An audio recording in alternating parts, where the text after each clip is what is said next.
Hey guys, and welcome back to another episode of the Chronically Ill Diaries podcast. I'm your host Jane, and we're just gonna jump right into it. So, I just wanted to give you guys a 1 month post kidney transplant update. Super exciting, I know. And honestly, it's crazy because I'm doing very, very well. A lot better than I thought that I would be doing at 1 month. I was 120% prepared to be still in bed, still unable to do much. Like when I packed to come to California, I literally only brought sweatpants, oversized tees, and fuzzy socks. That's literally all I brought. So what you see me in every video since I've been here, it's my sister's clothes. So shout out to her because literally stealing her clothes every single day because I have absolutely nothing to wear and it's so annoying. Anyway, other than that, the pain level is probably at a 1 to 0 majority of the time. The only time I really feel pain is if I like get up really quickly and like use my stomach muscles a little bit or move like to my side really fast. But honestly, other than that, I don't really feel pain. I have a lot of energy. The biggest thing I would say that's been bothering me too is my medications. It's really hard for me to eat breakfast. I'm not really a breakfast person, and my medications require me to eat breakfast before 8 a.m. And even if I'm up, I still don't want to eat yet. So that's been one of my biggest challenges because if I don't eat enough, then I feel very nauseous and just not the best for like an hour or so. And I take like a lot of medicines between 8 and 10. There's a lot of medications I'm taking at that time. So it's really bad if I don't eat a lot. So that's something I'm working on too, just trying to force myself to eat in the morning, even though I really don't want to. But like I said, other than that, it's going really well. I have 1 week checkups over at Stanford. So tomorrow, we're gonna head over there and actually spend the night and then check out of that apartment tomorrow or Thursday morning, and then I'll be staying here and we won't have access to that apartment anymore. Which, when I say here, this is my mom's house, the house I grew up in, and I'm staying in my sister's room. So when she's not there, which she technically half lives in San Jose, half lives here, I get the room to myself. But like last night, we got to sleep in the same bed together like we were little kids, so that was fun. But it's really nice just spending a lot of quality time with my mom, my sister, my dad, my friends out here, because when we do come to visit, we really just come and we are there for a weekend or a 4-day weekend, and we try to shove as much as we can into that time. And it's not like just, oh, we're in the backyard talking, or oh, we're gonna just like go run errands together, which is what we've been able to do since I'm staying for such an extended period of time. And it's really fun and exciting to just like take that in and have that, because who knows, the next time I'll be able to spend so much time with my family. So it's really nice. Also, my dogs are loving it. We live in an apartment in Arizona, so them being able to just freaking run wild in the backyard, have a huge house. My mom and dad spoil them. They get everything they want. Whipped cream in the morning with their dog food. Like, they're living their best freaking life. They don't even care about me anymore at this point. They see me and they walk towards my mom and lay down by her, which is really actually depressing and sad, but it's okay. So that's pretty much all I had for an update this week for my 1 month post-transplant update. Oh my god, that's so exciting to say. So I just wanted to jump right on into the topic for this week, which is chronic illness and mental health. I feel like this is kind of a really important topic just because I feel personally like I didn't have many mental health concerns, problems, however you want to word it, before I was diagnosed with a chronic illness and had lupus and everything. And honestly, if I am being truly honest, I don't think I really went through many hardships mentally when I was only dealing with lupus. It wasn't until I was dealing with both lupus and kidney disease that I really went through a lot of mental hardships. For example, when I had my huge flare in 2018, the mental battle that I was battling during that time was extremely, extremely rough for me and brought me into a very dark place during that time, because that was the first time that I saw like my life just kind of crumble. When I was 13, of course, that was life changing, life altering, and I crumbled then too, but it was different. I was a kid and I didn't really have much going on in my life besides school. When I was 18, I had a job, I had school, I had a boyfriend, I didn't live at home. Like there was so many things that made my life seem like it was just falling apart. And it was, but it just seemed so much bigger as an adult how old was I? 19 years old. Then obviously it did at 13 years old.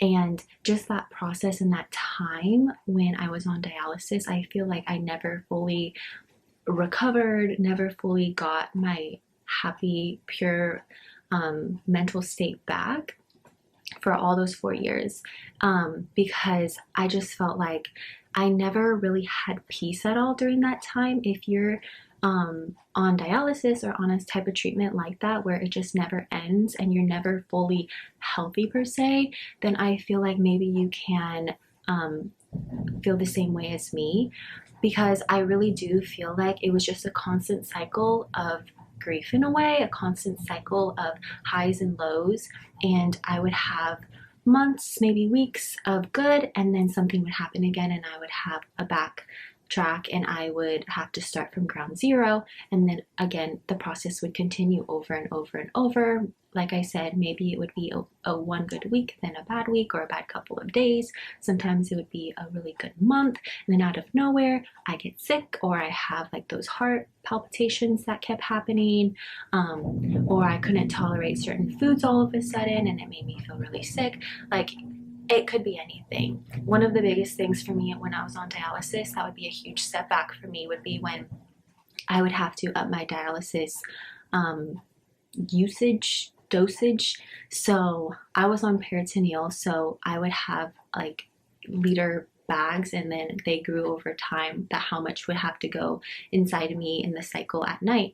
So I remember it was summer, it was the middle or end of July 2022, and I got a call from my PD nurse saying that they needed to up my dose. And not only did they need to up my dose, I only at that time was getting dialysis at night, and in the morning, once I disconnected, I did not have to have any fluid inside my belly.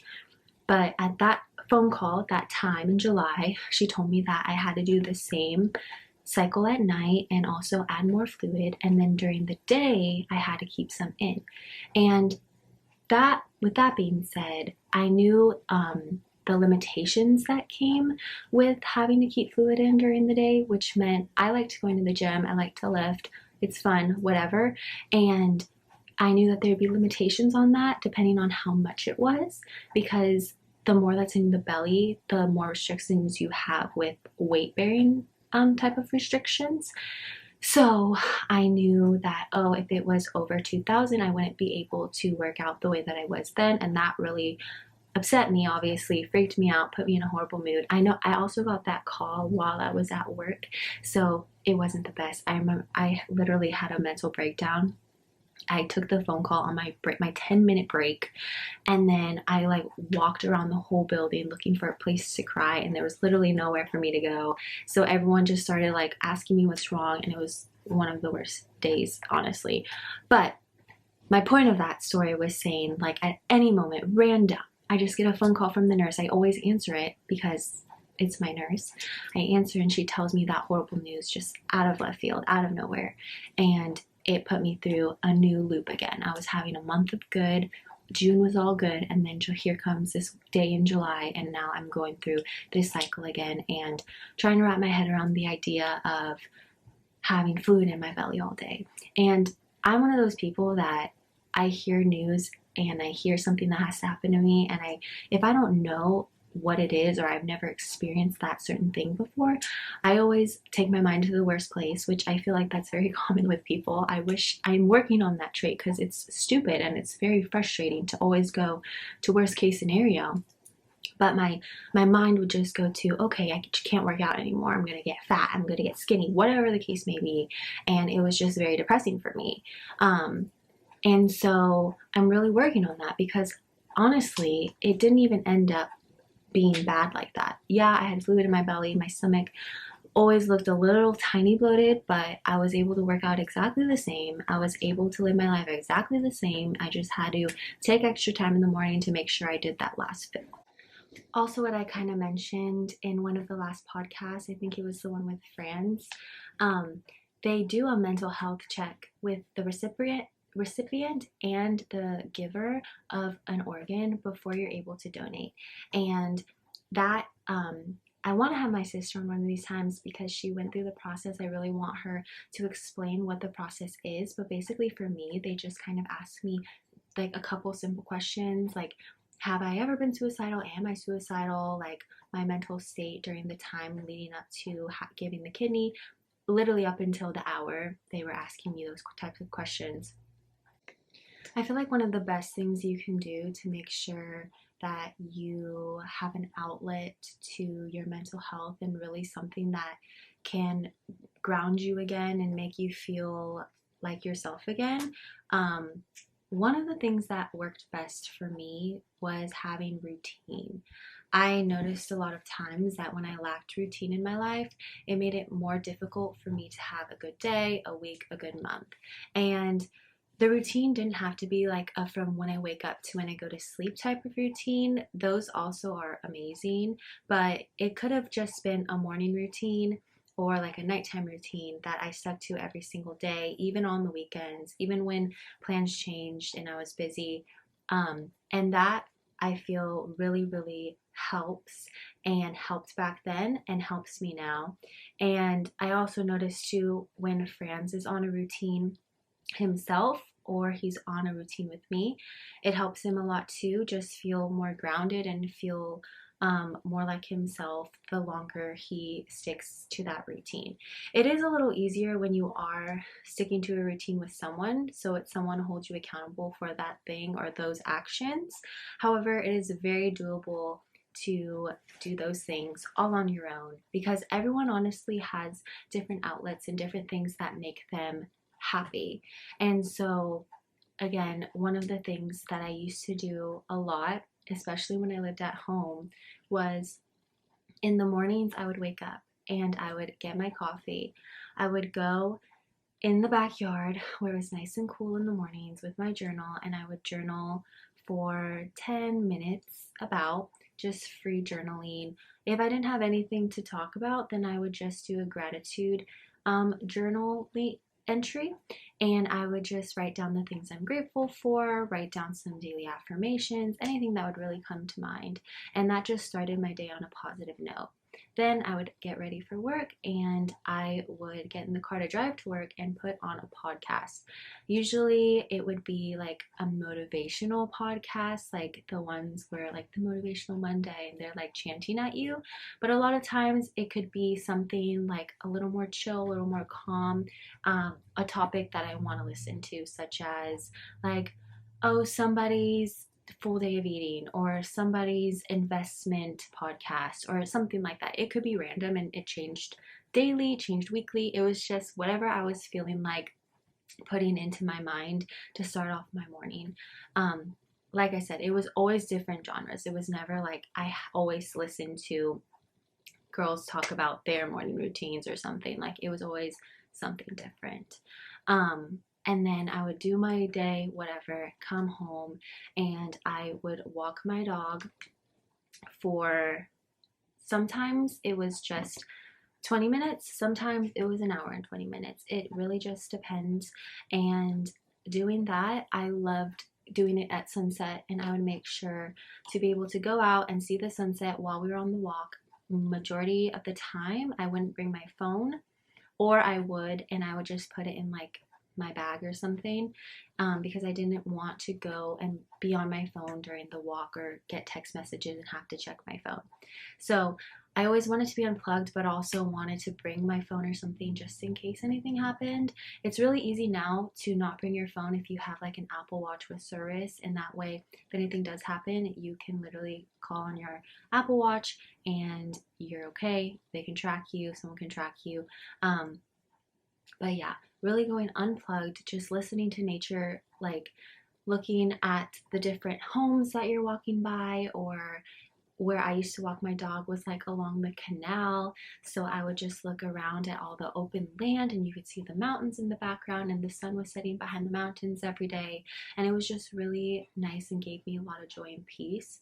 When we moved to San Diego, it was hard for me to find that peace again because I didn't have my daily routine like walk area that I knew. I didn't know where we were or where I could go, and we were living in a different type of neighborhood, so it was a lot harder for me to find like that happy place.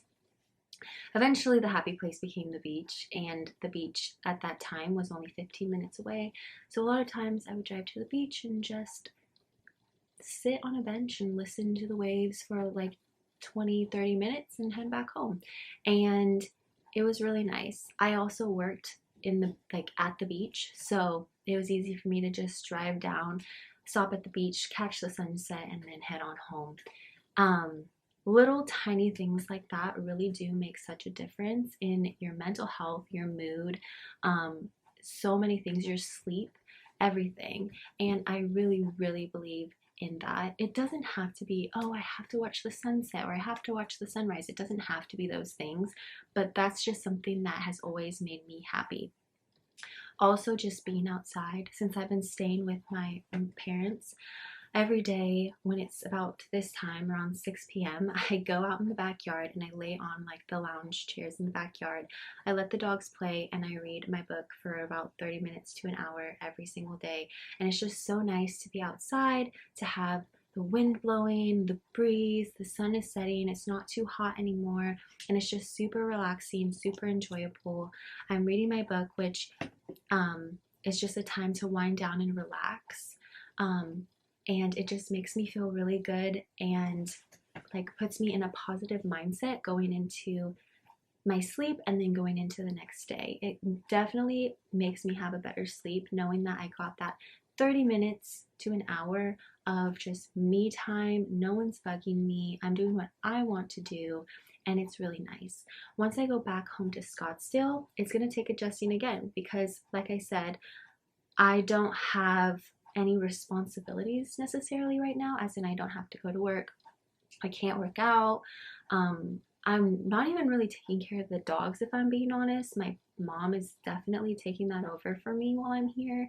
So I feel like it's so nice. It's such a break that I feel like I needed to just be able to just do what I want to do. And I feel like I don't feel like a kid again, but I feel like I do, in the sense of I don't have any responsibility. If I want to sit outside for 3 hours, I can, and I can read or I can do whatever.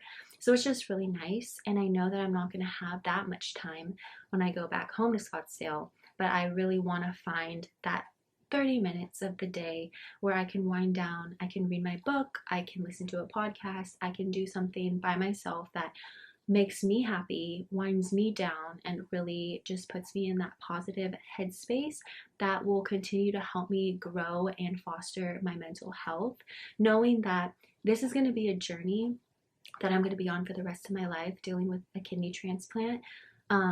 Just because I got the kidney transplant that I was waiting for and I'm doing really well now doesn't mean that that kidney is going to last for the rest of my life. And I hope it does, but you never know what's going to happen. So I always want to just start now and have that positive, healthy mindset going into from now until the rest of my life. And I keep talking about how, oh, I'm starting my new life, I'm blooming into my new life. I'm finally becoming the person that I wanted to be since all this happened. And that is true. And I really do feel like the more I take care of myself now, the more true that does become. And I really want to take care of not just my mental health, my physical health, what I put into my body. I was the biggest health freak. Everyone that knew me from like 2015, 2014 until I got sick again knows that like that was my life. I lived, breathed, I would die for fitness and health and everything about it. And when I got on dialysis, I really just fell off of that. And to say that I fell off for 4 years is the honest truth. And it's honestly kind of sad, but it is the truth and it is what happened. And I kept trying to get back into that routine, but like I said, things just kept happening. And not to say that things won't happen in the future and things won't happen now that I have the kidney, but I do think that it might be a little easier to navigate and a little easier just to live my life as a normal person rather than before, when I had so many like obligations and things that had to do revolving around my health that kept reminding me that I am sick, that things are wrong with me right now. I'm not healthy. I'm not where I'm supposed to be. And now I am noticing, even already, only a month out, that things are happening the way that they're supposed to happen. And I'm really excited for that. And I'm really happy about that. And I want to keep that going. I want to feel as good as I felt before I had my kidney transplant. Before I had my kidney transplant, and before I had my flare that caused the kidney failure, my total function of both my kidneys was 60%, and I felt absolutely great. Right now, the total function of my one kidney is 97%. So I know once I'm fully past like the bulk of the medications, the healing process, my scar is healed, I can work out again. I have been eating healthy for a little bit of time. I know that I'm going to feel 2,000 times better than I ever did before I got sick. And I'm really excited about that. But if I don't take these steps now for, like I said, not only my physical health, but also my mental health, both of them, if I don't do that now, I don't start now, then I definitely won't ever reach the potential that it could be. So my biggest goal right now is to start with what I can, which is the mental health, and to build that and work on that. I'm here in Modesto for 3 more weeks and I really want to focus on that. And I'm also focusing on what I put into my body. And I'm really looking forward to when I'm able to also focus on moving my body in the way that I want to. Right now, it's like walking and whatnot, and that's fine. I don't mind walking outside, walking the dogs, just going outside and being outside. But like I said, I prefer to like be in a gym. That environment puts me in the best mood. And so I'm really excited to just get back to that, get back into my groove, and then also have all these other aspects already as my foundation, my healthy habits, my daily routines, and just keep building and building and building upon that. I'm not gonna lie, it took me a really long time to find those few things that really did make an impact on my mental health. And the journaling, I 110% would die by that. I believe in that so much that journaling really does help. There's those guided journals out there, and those are perfect to start when you have absolutely no idea what you want to talk about. But once you just free write, you set a timer for start with 1 minute, and you just write anything on your mind, good, bad, stupid. If you have nothing to say, just write random words until you can think about it, about what you want to say. And I really do feel like that is the thing that helped me the most. And I had friends during those years when I was journaling that I would recommend doing that too, and they agree that that is one of the most beneficial things that they've done to help themselves in their lives. And I would recommend it to anyone that's going through anything, that even if they aren't going through anything, I think you still should journal. I think it's one of the best things that you can do for yourself. And then also like how I really like going outside and watching the sunset, or sitting and being outside and also reading, finding that one thing that you like. It doesn't, some people might not like being outside. For me, I love being outside as much as I can. So I like being outside, whether I'm walking, whether I'm sitting, whatever, I want to be outside. Some people, maybe you just want to curl up in bed and watch a podcast, or sorry, listen to a podcast. That might be your thing. And it's a mental health podcast, it's something that you enjoy, a cooking podcast, whatever it is, then there you go. Or like I mentioned, cooking, maybe you want to, every week you set aside time to go to the store, pick out a new recipe, get all the ingredients, and make that new thing. Maybe that's one of your things that makes you feel so good. You do it on a Sunday and it just starts your week off on a good note. whatever it is, just find that thing and nourish it and keep going back to it and doing it and making it a routine, no matter how hard it may be. And I promise, like, that built foundation will make everything fall into place as you keep adding more things to your plate that make your mental health, physical health, overall health just so better. Trust me, I've learned that the hard way. Having Going to the gym every day, eating healthy, but having horrible mental health, no daily routines, nothing that I was passionate about, nothing that kept me wanting to keep going. And that honestly started some of the downhill spiral of me flaring that one time when my kidneys failed, because I just had absolutely no foundation and I was just going day in and day in and day in, and not having like a drive or anything that made me genuinely happy at all throughout those days. And it really just put me into a depression, and then into a stress induced depression, let me say, and then into that big, huge ass flare. So, again, I know I keep repeating myself. I keep saying the same thing over and over, but it's just because those few things are what I feel is so important to really just help anyone, and mostly people with a chronic illness, be the best version of themselves that they possibly can. And people that do live with a chronic illness, I feel like, need to try to find their things the most, because you have so much more like knowledge of your body. You know yourself so much better than the average person does. And so really like take advantage of that and use what you know about your body to find the things that your mind likes as well. And once you do that, I promise that you will be such a happier, more vibrant, more lively person. And when you do find those things, DM me on Instagram and tell me what it is that made your life more fulfilled. And I would love to hear all the different things that you enjoy doing, that you enjoy listening to, or if you're an outside person, an inside person, a podcast person, a reader. I want to hear it all. So yeah, that's all I have for today's episode.